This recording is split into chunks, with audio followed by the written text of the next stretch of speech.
You need to leave. This lounge is for real clients." Lisa Newman didn't even blink when she said it. Her voice cut through the quiet like a slap across the face. At 10:17 a.m. on a humid Miami morning, inside the marble-lined private client lounge of Summit Wealth Bank, those 8 words fell like a gavel, and they hit Victoria Hayes hard, not because she believed them, but because she had expected them. Before we dive deeper, I want to ask you something. Have you ever been dismissed by someone who didn't know you owned the building they worked in? If this story strikes a chord, hit that subscribe button and share it with someone who needs to hear it. Because in 10 minutes, everything you think, you know about power, bias, and banking is going to shift right here in this very lounge. Victoria Hayes, 46 years old, walked into the branch in dark wash jeans, a pale blue cashmere sweater, and simple black loafers. She didn't look like the CEO of Summit Enterprises, the multi-billion-dollar conglomerate that had acquired Summit Wealth Bank just 2 years earlier. That was intentional. This morning was a test. She had no entourage, no handbag with a designer, logo, no flashy jewelry. She carried a slim tablet case and wore a quiet confidence. She approached the front desk and requested access to the private lounge to complete a $5,000 withdrawal. The teller directed her to the glass-partitioned room without asking a single question. But the moment she sat down, that calm shattered. Lisa Newman, 43, the branch manager, strode over like she smelled smoke and was searching for the fire. Her blonde bob swayed as she leaned over the mahogany desk. "We'll need proof of where your funds came from," she said. Her tone was flat, but her eyes were cold. Victoria didn't flinch. She'd seen this before. It was the same look she got at 23 when her account was frozen for unusual activity after depositing her first real estate commission. The same look she saw at 26 when a loan officer called her high risk, even though she'd brought in 30% more collateral than required. And now, 2 decades and $8 billion later, here it was again. Victoria calmly opened her tablet, queued up a document, and slid it across the table before Lisa could glance at it. A voice interrupted. "Don't clog up the line, sweetheart." Edward Pierce, 45, a white investment banker in an expensive gray suit, sneered as he walked past with one flick of his wrist. He knocked Victoria's tablet off the desk. It hit the ground with a soft thud, but a loud insult. Victoria stared at him, calm, composed. Edward didn't even look back. Natalie Wells, 29, a private banker, stood at the far corner, arms crossed. "That amount of cash doesn't add up. You could have stolen it." Her words weren't loud, but they carried. 2 clients looked up. One raised an eyebrow, another whispered to his companion. Victoria blinked slowly, then she said, cool and measured, "Run my name." Lisa shook her head. "You're not verified. This isn't a walk-in center." In the back corner, Keith Morris, a 31-year-old tech entrepreneur, began filming with his phone. The red light glowed, casting a quiet spotlight on the room's unraveling dignity. "Don't," Victoria said firmly, her voice still calm. "We settle this with facts, not footage." A tall black man in a gray suit, Calvin Holt, 40, rose from his chair and walked over to Keith. "Brother," he said softly, "put that down. This is bigger than one clip. It's about how we speak up, not how we go viral." Keith hesitated. Victoria met his eyes. "Words," she said. "Use your words." The room stilled for a moment. Maya Reed, 28, sat silently to Victoria's left, hands clutching her purse, lips pressed in fury. She finally whispered, "This is foul." Victoria turned her head. "Speak up," she said. "Let them hear it." Maya stood. "She's not the problem. You are," she said. Pointing at Lisa and Natalie, Natalie raised a brow, unamused. "Security's on standby," she muttered. Edward, now leaning against a nearby pillar, smirked. "You all really think this woman has $500,000 sitting in an account here," he said, half laughing. Pawn shops down the street, he slipped a folded note across the marble floor. It skidded to a stop at Victoria's foot. Maya bent down, picked it up, and read it out loud. Go to a pawn shop. A collective gasp followed. One elderly white woman clutched, her handbag tighter. A young Latino father with a toddler looked up from his phone. The room was no longer quiet. It was humming. That's enough, Victoria said, voice rising but still composed. You're destroying this institution with every word that comes out of your mouth. Lisa smirked, clearly enjoying the power trip. You're not a client. You're a con artist. Go play rich somewhere else. Victoria took a breath, pulled out her phone, and dialed. Carla, she said, start Protocol 6. On the other end, Carla Evans. Her executive assistant didn't miss a beat. It's ready, ma'am. You're going to regret this, Victoria said. Not because I'll scream, not because I'll post a video, but because you just told the wrong woman she doesn't belong in the bank she owns. Lisa scoffed. Delusions don't scare me. Keith raised his phone. Again. Calvin stepped forward. We do this the right way. No videos, no edits. We talk. Edward rolled his eyes. Security, now. Lisa nodded at Natalie, who pulled out a landline receiver. Calling now, she said. She's a fraud. Victoria didn't move, didn't flinch. She held her ground with the same stillness that once steadied her when her first property sale nearly collapsed due to a forged title. The same stillness that had guided her through 14 acquisitions and a global recession. But now, it wasn't just her name or assets being challenged. It was her existence in this space, this lounge, this institution.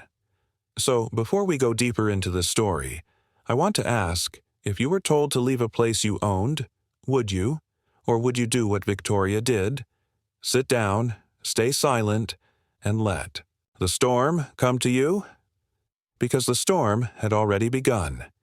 She's a fraud, Robert, throw her out. Lisa Newman didn't whisper. She barked it loud enough for the entire private client lounge to hear, as if volume could drown out guilt. Assistant manager Robert Klein, 48, stepped forward reluctantly. His hands were stiff at his sides. This woman, Lisa continued, her voice rising with every syllable, is a con artist parading around like she owns the place? Victoria Hayes turned, her head slowly, unblinking. She didn't say a word yet. The marble floors, the frosted glass, the recessed lighting, none of it softened the air now thick with tension.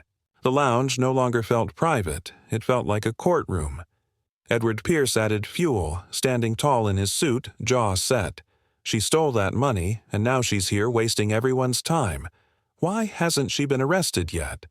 That word, stole, hit, like shrapnel. Two clients near the espresso bar looked at each other, whispering. One raised a phone slightly but thought better of it. Natalie Wells, still leaning against the wall with her arms crossed, narrowed her eyes and said with confidence, That's stolen cash. No real client makes that kind of request, not dressed like that. Victoria, still seated, took in the comment. Her outfit, faded jeans, clean but simple loafers, a soft cashmere sweater. Wasn't the armor these people expected from a millionaire, but it was intentional. It was human. It was deliberate. Maya Reed stood up from her chair, voice shaking but clear. Enough, you're all out of line, you don't even know her. Edward laughed. We know the type.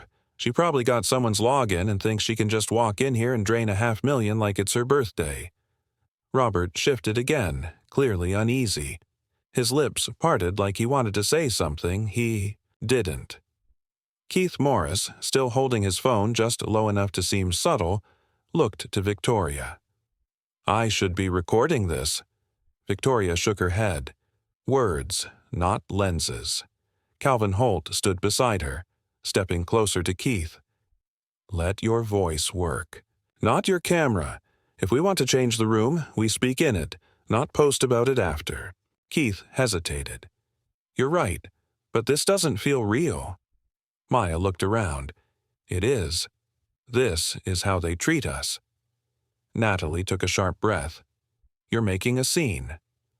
Victoria's voice cut through everything like a thread of steel. You called security on me for existing. That's the only scene here. Robert finally spoke, voice low, eyes to the floor. Do you have any account verification? The words stumbled out like they were dragging shame behind them. Victoria didn't look at him. She dialed Carla Evans. Carla, they've escalated it. Proceed to Phase 2 of Protocol 6. Carla's voice came through steady, efficient, confirmed.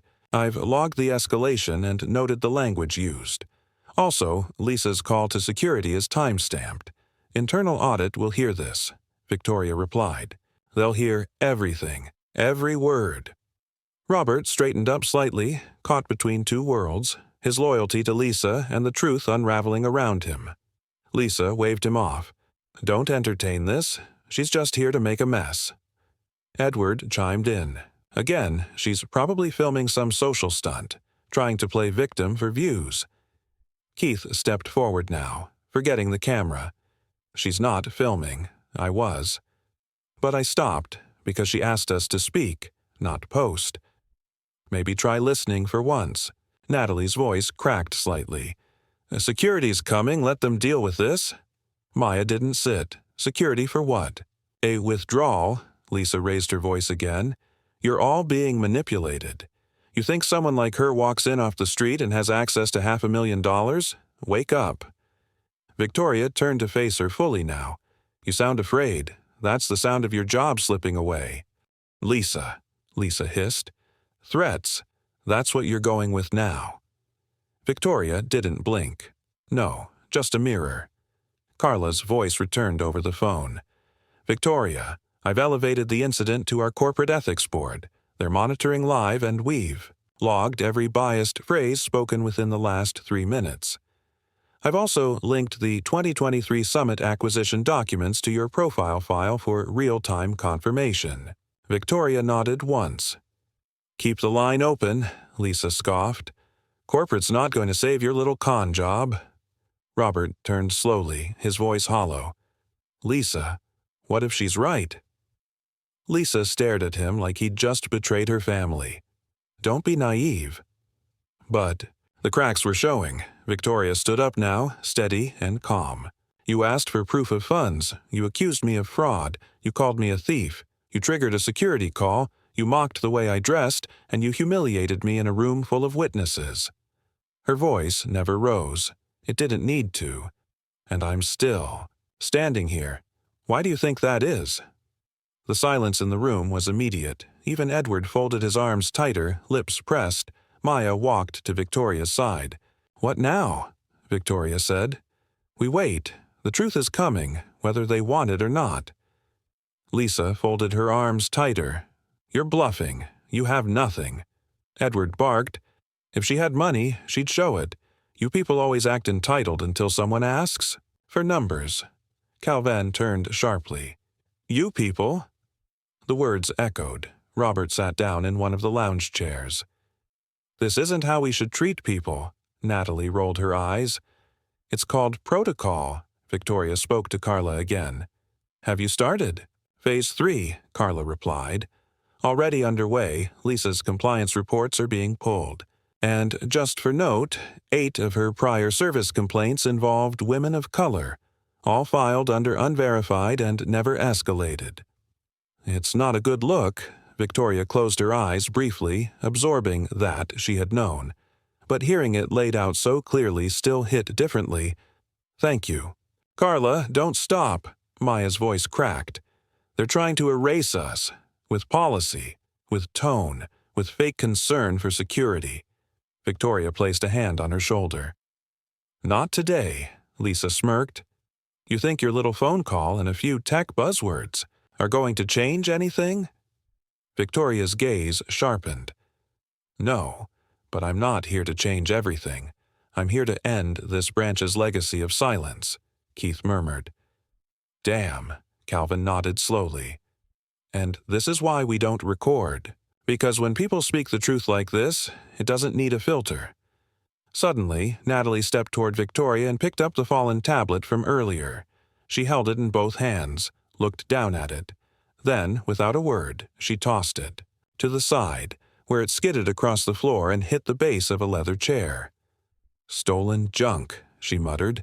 Victoria's eyes narrowed. "That was yours to destroy. Or just your impulse to control." Natalie turned her back. Robert watched her walk away and shook his head. "She's gone too far." And in that moment, Victoria spoke again. "Every second you spend talking instead of reflecting is a second closer to the end of your employment." Lisa's smile faded. "You think you're some kind of hero?" Victoria's tone sharpened. "No, I'm your reckoning. Call the police. She's a financial threat." Natalie Wells didn't hesitate. She picked up the landline receiver and dialed fast, her voice loud enough for the whole lounge to hear as she said, "Yes, we have a woman here attempting to withdraw funds under false pretenses. High amount, possibly. Stolen." She didn't stutter. She sounded practiced, like this wasn't her first time. Victoria Hayes sat motionless in the center of the client lounge, her hands folded over her tablet, eyes locked forward, voice quiet but sharp.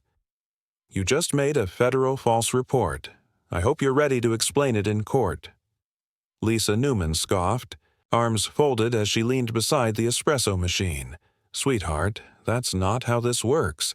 We protect the institution, not the imposters." Her words were laced with contempt, not caution. Then she turned to Robert Klein, the assistant manager. "Get her out now." Robert didn't move. His eyes flicked toward Victoria, then to Natalie, then back to Lisa. "She hasn't even raised her voice," he muttered. "That's what scares you, isn't it?" Edward Pierce stepped forward, shoving his hands in his pockets, trying to fill the room with his presence. "She's laundering money, that's obvious. What else do you need?" He waved a platinum-colored business card in the air like it meant something. "And I'm supposed to be in the vault consultation. I'm a priority client." His voice was harsh, his tone theatrical. "This woman is nothing. This is all theater." Lisa, suddenly, stepped behind Victoria's chair and demanded, "Show me your financial history right now if you're legit. Prove it. Open your account in front of everyone." The tone wasn't procedural, it was taunting. Victoria didn't move. She lifted her head slowly, then looked to the entryway as footsteps echoed in. The security lead. Tyler Moss, 34, had arrived.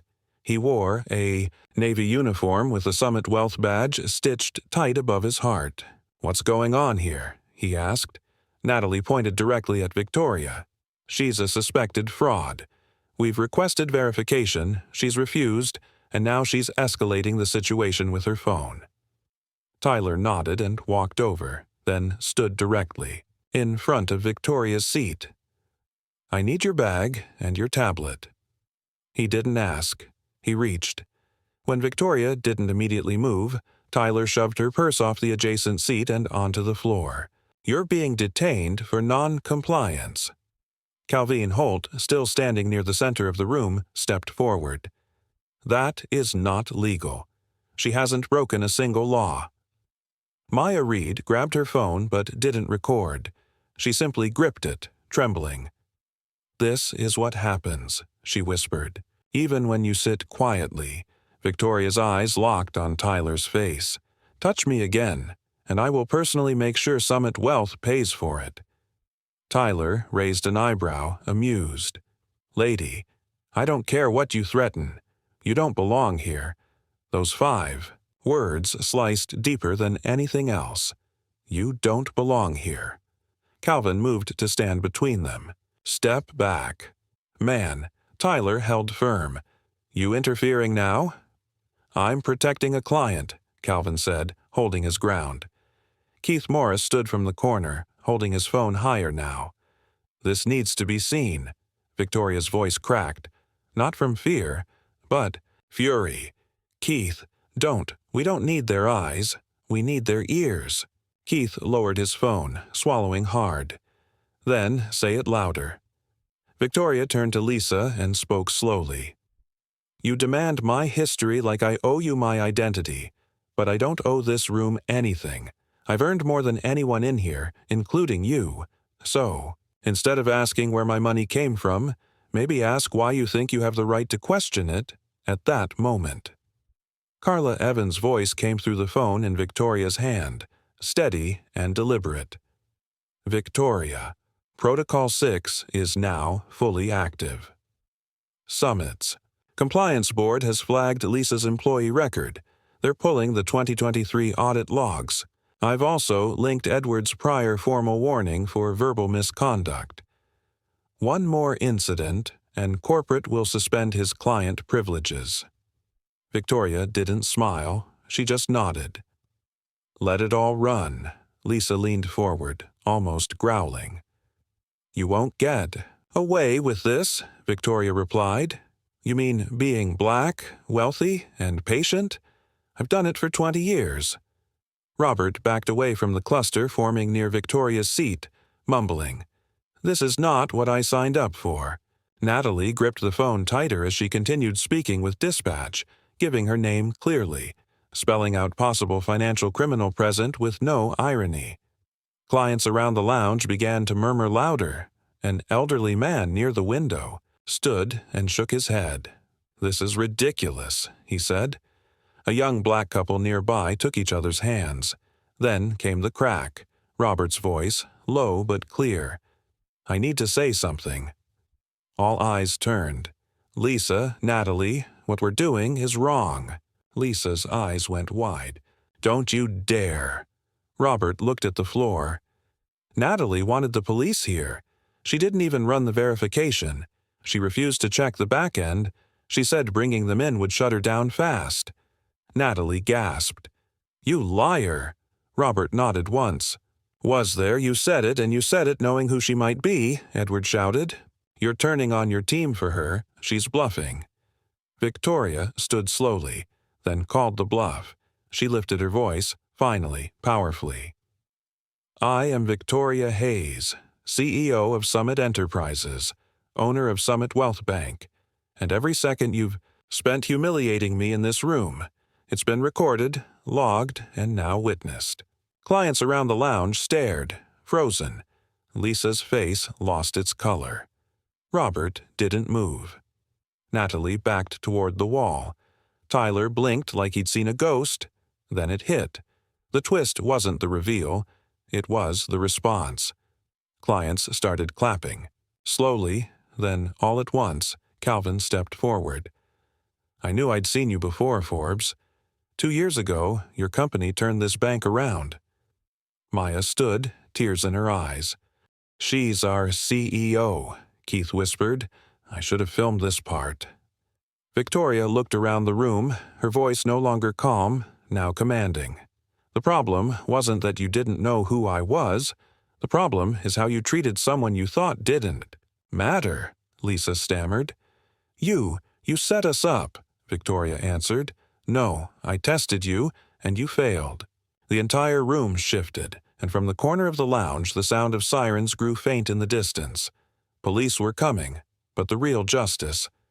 It had already walked through the front door. Detain her now, before she disappears.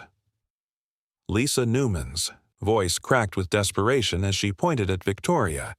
Eyes wild, posture no longer composed, but combative. The tension in the private client lounge snapped. Tyler Moss, the security lead, stepped forward without hesitation. Reaching for Victoria's arm as if dragging her away would undo the last 5 minutes of truth. But Victoria didn't move. She stood as if anchored to the floor itself. "Touch me, and you'll lose more than your job," she said. Not loud, but firm, steady, and absolute. Maya Reed stepped in between them before Tyler's fingers could close. "Back up," she shouted. "You saw what she just said. She owns this place." Tyler hesitated. He glanced at Lisa, then back at Victoria, the growing uncertainty in his stance exposing the cracks beneath the uniform. At that moment, the double doors to the lounge pushed open and 2 uniformed police officers stepped inside. Their boots echoed over the polished floor. A hush swept over the room. One officer, a white man in his 40s with a worn expression, raised a brow as his gaze met Victoria's. "We got a report of a fraud attempt. Can someone tell us what's going on?" Natalie Wells stepped forward immediately, posture squared like she was proud of what she'd done. She's impersonating a high net worth client. She demanded $500,000 in cash with no verification. Her voice was sharp. This could be a federal-level theft. Victoria didn't blink. She didn't flinch. She simply turned toward the officer and said, "I'd like to make a statement." But not yet. Before the officer could respond, the sound of a soft, cracking voice broke through the silence. "They're lying." Every head turned. It was Zara Brooks, a 24-year-old black woman in a denim jacket seated quietly near the frosted glass divider. She'd been silent until now, small in posture, unnoticed. "They did it to me, too." 2 weeks ago, she said, standing slowly, "I came in to open a photography business account. Natalie refused to run my EN, she said. We don't open accounts for freelancers with inconsistent histories." Natalie spun toward her. "That's not true." Zara raised her phone. "I recorded it, didn't post it, but it's time someone did." Gasps echoed through the room. Tyler took a single step back. One of the police officers turned to Natalie and asked, "Ma'am, did you make that call knowing she owns this bank?" Natalie's face lost its color. She didn't own it at the time. She stammered. Victoria turned slowly. "I've owned it for nearly 2 years, which means what you just said is either a lie or a confession." Keith Morris lifted his phone again, but this time he didn't hit record. He just whispered. She didn't have to shout. She didn't need a camera. She is the camera now. Calvin Holt looked to the officers and said, "Gentlemen, I think you're witnessing the end of a system, one that protected people like Natalie, Lisa, and Edward. And I think you know it too."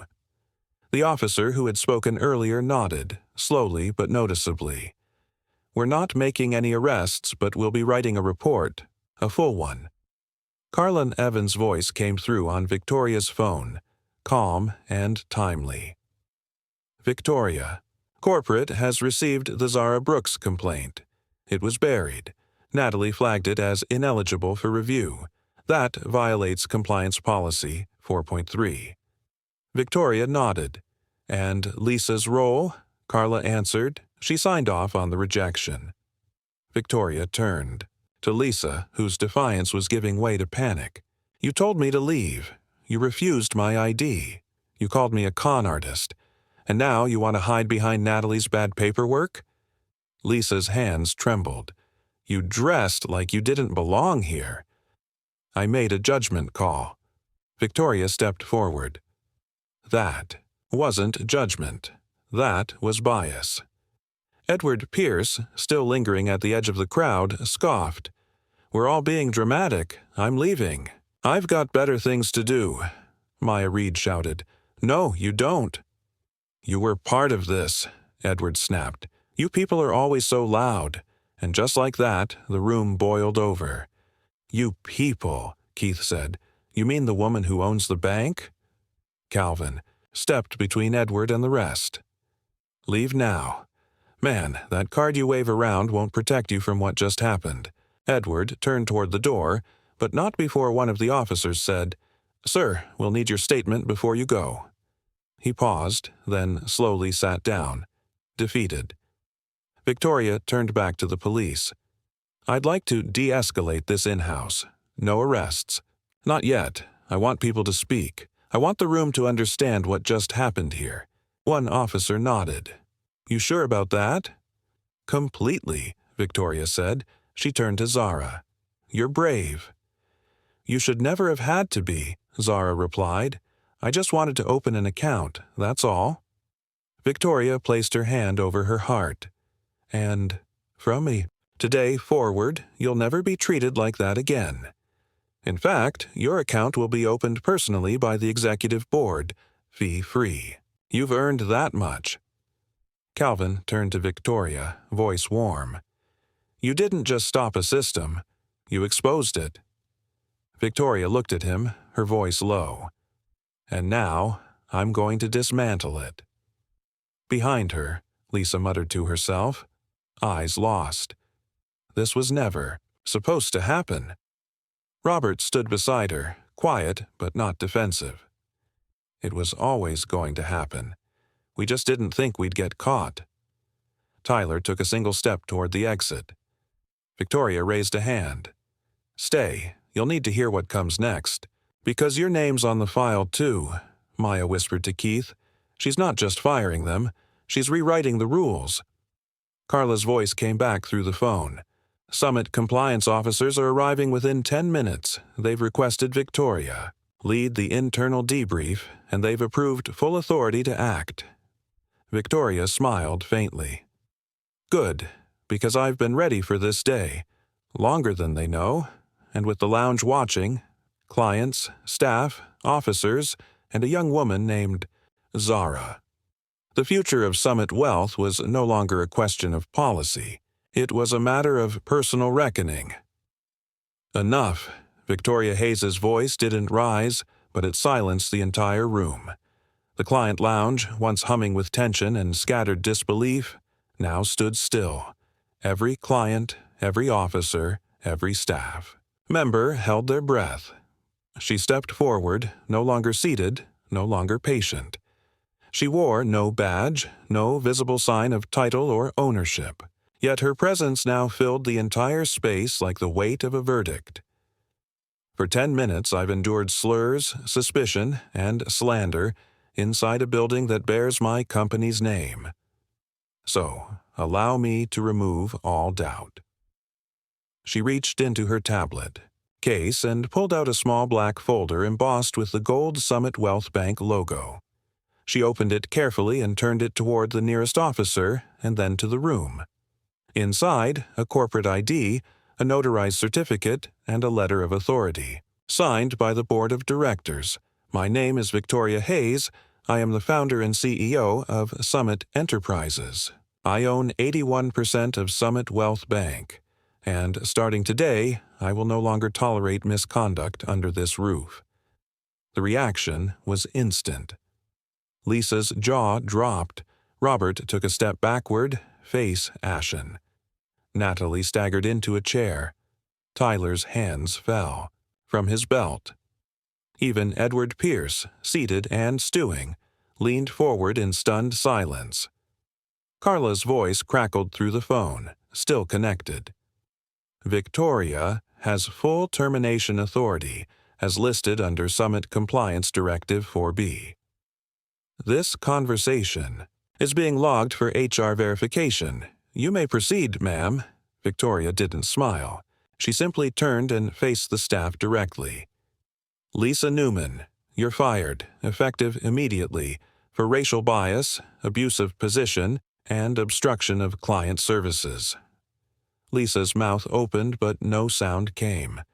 Her voice had carried so easily 10 minutes earlier. Now it trembled in retreat. "Robert Klein, you're fired, not just for complicity, but for standing silent while a client was profiled, accused, and humiliated." Robert didn't argue. He simply lowered his head. "Natalie Wells, Victoria," continued. "You're terminated for knowingly fabricating a client risk report, triggering a false police call, and burying bias complaints. You broke the system from the inside." Natalie let out a sharp breath, her composure breaking. "I didn't know. I didn't. No, it was you." Victoria didn't flinch, and if it had been someone else, Natalie's lips parted. She stopped. There was no defense. "Tyler Moss," Victoria said, turning. "You're dismissed for aggression, unlawful detainment attempt, and failure to de-escalate." Tyler stood tall but didn't respond. He just turned and walked to the far end of the lounge like a man waiting for a bus to take him off a cliff. "And Edward Pierce," Victoria said, voice colder now. "You're banned from all Summit-affiliated institutions, effective immediately for harassment, racism, and documented misconduct." Edward jumped up. You can't ban me. I'm worth more to this bank than half the people in here, Maya shouted from the side. Not today, you're not. Victoria raised her hand calmly. We don't build institutions to serve the loudest ego. We build them to protect the quiet dignity of the people who walk in expecting fairness. The room erupted in applause. Not the kind that's performative or polite, but the kind that carries years of pent-up injustice in its rhythm. Calvin Holt stood with a quiet nod. That, he said, was justice in real time. Zara Brooks, still standing off to the side, had tears in her eyes. I thought I'd never be seen. Not really. Victoria looked at her, her voice softening. You weren't just seen today. You were believed, just as the officers began to exit. Natalie suddenly spoke. Her voice cracked, small and raw. Wait. The room quieted again. I need to say something.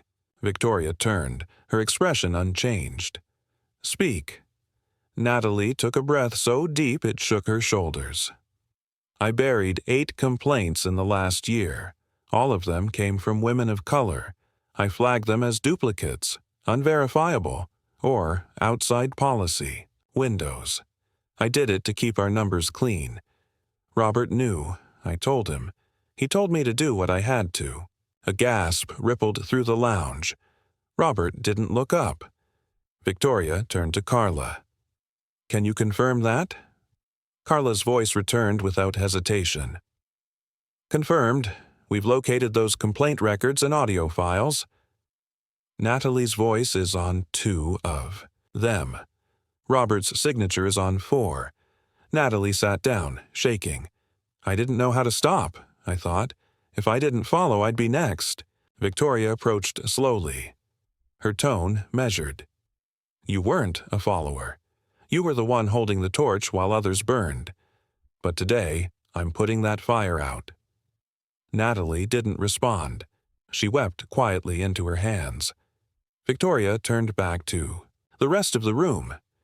For those still standing in this lounge, staff, clients, officers, and guests, I want you to understand something. Ownership isn't just a legal document or a title, it's a responsibility. And my responsibility is to make sure this never happens again. Not here, not on my watch. Carla's voice followed once more, steady.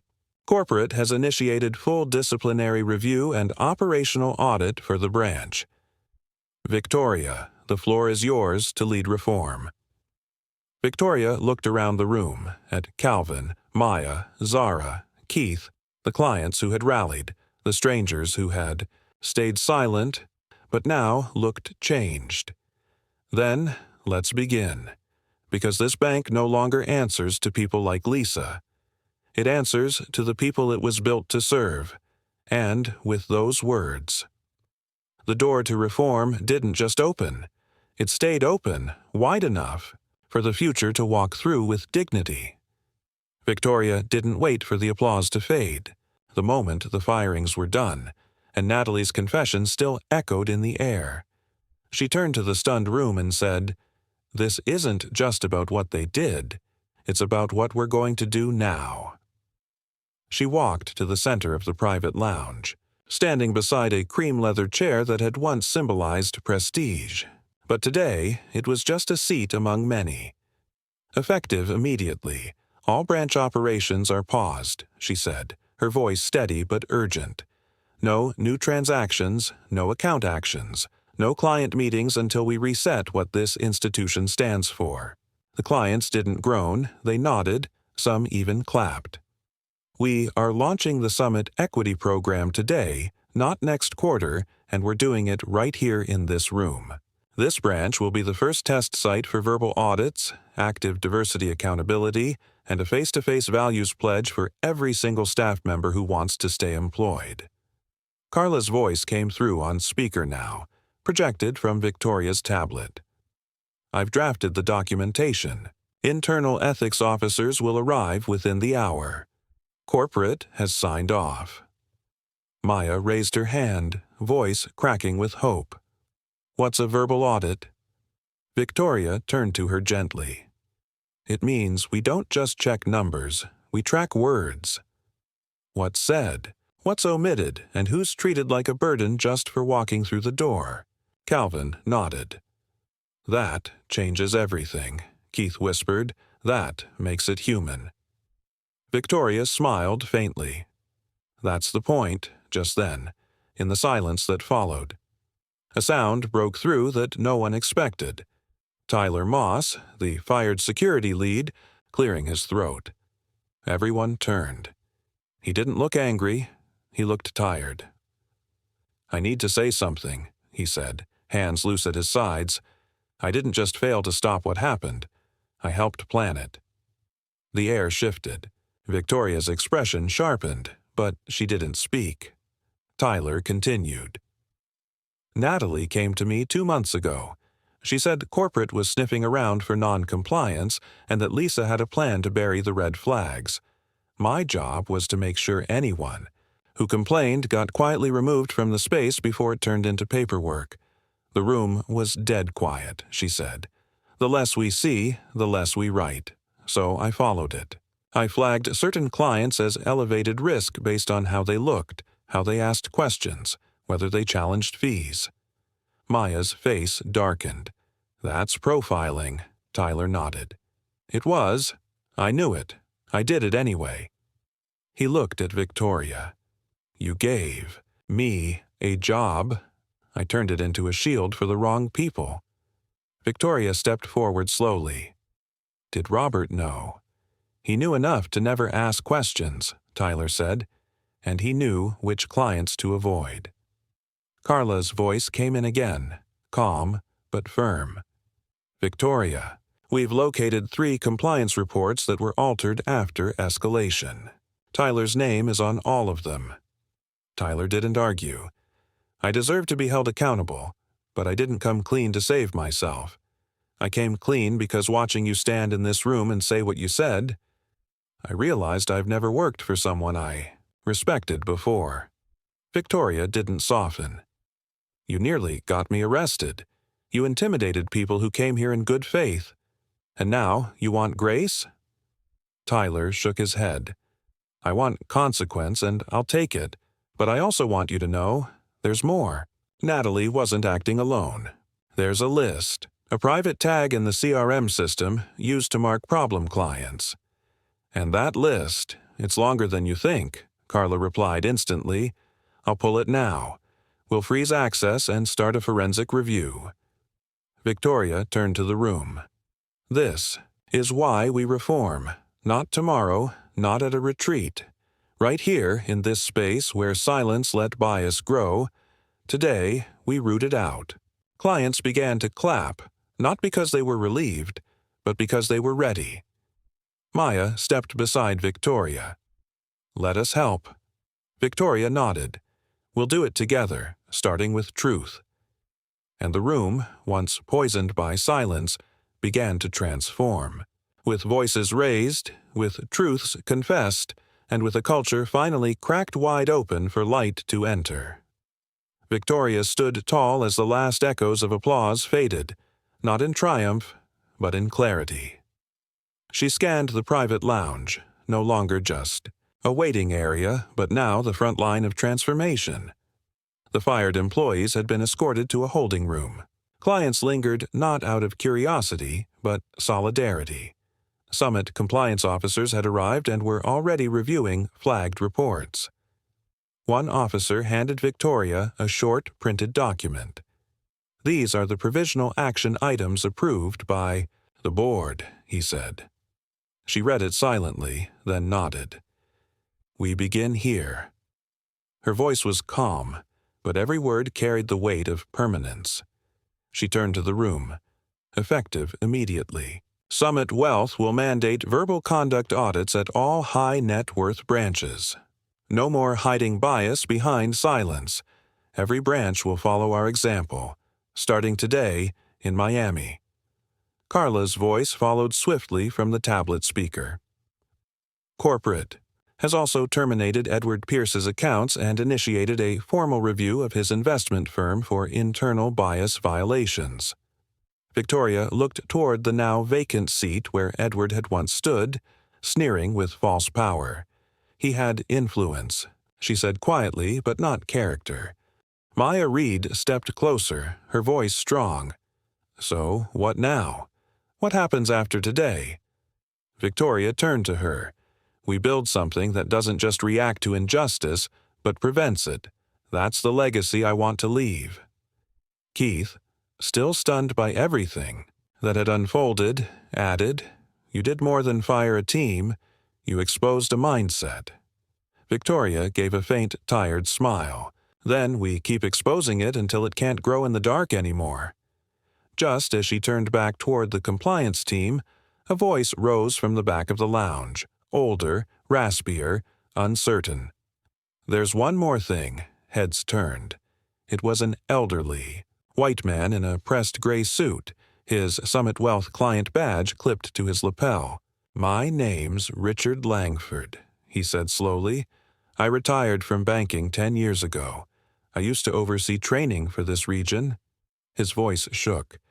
I trained Lisa and Robert and even Natalie when she was fresh, and I'll admit something I've never said, publicly. We taught them to prioritize appearance, not openly, not with words like race or class, but with terms like client quality, suitability, and preferred posture. We never told them to reject women like you, but we gave them a system where rejection happened anyway. The room froze. Richard stepped forward. I've watched today with shame, and I want to be on record saying, this started long before Lisa. I helped build the bias, and I want to help tear it down. Victoria walked toward him. Why now? She asked gently. He swallowed. Because watching you dismantle it with nothing but your voice made me realize I had mine the whole time and never used it. She paused. Then use it now. He turned toward the compliance. Officers. I'd like to give a full deposition and assist with training reform. One officer nodded and escorted him aside. The moment hung heavy, but honest. Carla's voice came through again. Victoria, I finished the review of that client flag list Tyler mentioned. 11 individuals marked as potential security risk had no prior incidents. 15 of them were Black or Hispanic. It's being submitted now for internal audit and external review. Victoria took a deep breath, eyes briefly closing. Then it's official. This wasn't a case. It was a culture. Maya reached out and touched Victoria's shoulder. And you didn't just fight it. You broke it wide open. Zara, standing quietly with her phone pressed to her chest, added, I came here to start a business. And somehow, you gave me a future too. Victoria turned to her and smiled. You still will. And this time, you'll do it in a bank that actually sees you. She looked around one last time, at the walls that had once contained prejudice, at the faces that now carried understanding, and then she spoke to all of them, to the cameraless world watching beyond that lounge. Let this be the last time silence walks away stronger than truth. Let this be the moment we remember that justice doesn't come from hashtags. It comes from who we choose to be when no one's filming. I didn't raise my voice. I didn't slam my hand. I stood still and spoke clearly. If I can do that here, then so can you, wherever you are. And as she turned to lead the compliance officers into the branch's inner offices, Carla's final words echoed through the speaker. Summit Wealth will never be the same. And that's exactly the point. The door closed softly behind them. But the message, the lesson, and the legacy stayed right there in the lounge, where silence was finally broken for good. If you've ever been doubted, dismissed, or denied, let this story remind you. Your voice matters. Justice begins with truth. Subscribe, share, and stand with us. Because the next story we tell might be yours.